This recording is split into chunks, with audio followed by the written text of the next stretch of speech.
Was it CGI razzle dazzle or good old-fashioned makeup and prosthetics? Here's how Colin Farrell transformed into the terrifying Penguin and left audiences stunned in the process.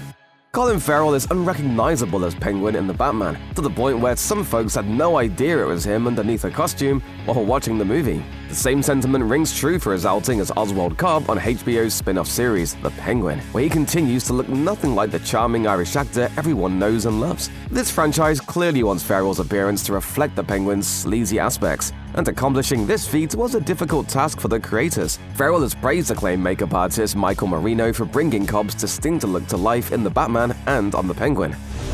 The fact of the matter is, there wouldn't be this show if it wasn't for Mike Marino. Despite being impressed by the artist's creative prowess, however, the actor noted that he had to sit in the makeup chair for up to 4 hours some days. And that doesn't include the time he spent filming his scenes. I mean, It was so comprehensive, the whole thing. And to look at myself in the mirror, in the trailer, and see that staring back at me was very powerful. The patience and hard work paid off though, as Farrell truly inhabits the character. That said, while sitting in a makeup chair for hours was a challenge for the actor, Marino also faced difficulties while creating the Penguin costume. Marino and his team had to invent a costume that embodied the character without going overboard. This required the creators to craft original prosthetics, which Marino opened up about in an enlightening interview with Forbes. Marino told the outlet, "On the technical end, we really developed a new kind of silicone, which varies in densities and thickness. It was like many different variables of skin, like it was created by God. As a designer, I have to think of, how do I get close to that? It's not just one material, one thing. How can I have Colin's face move the most realistic?"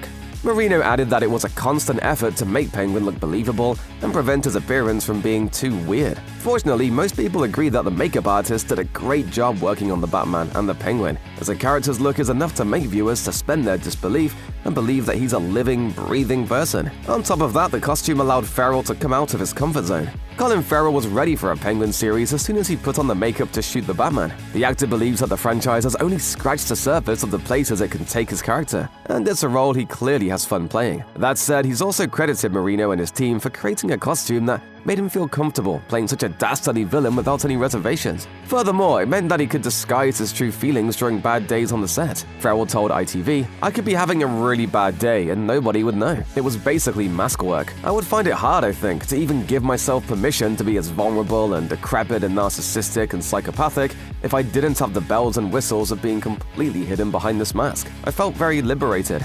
The debate surrounding who's better between Farrell's take on Penguin and Danny DeVito's in Batman Returns will undoubtedly rage on for years to come. However, even if you prefer DeVito's portrayal of the Gotham villain, there's no denying that Farrell put his all into the role. As a result, it's arguably one of the Irish actor's best performances to date, and he's impressed in lots of projects.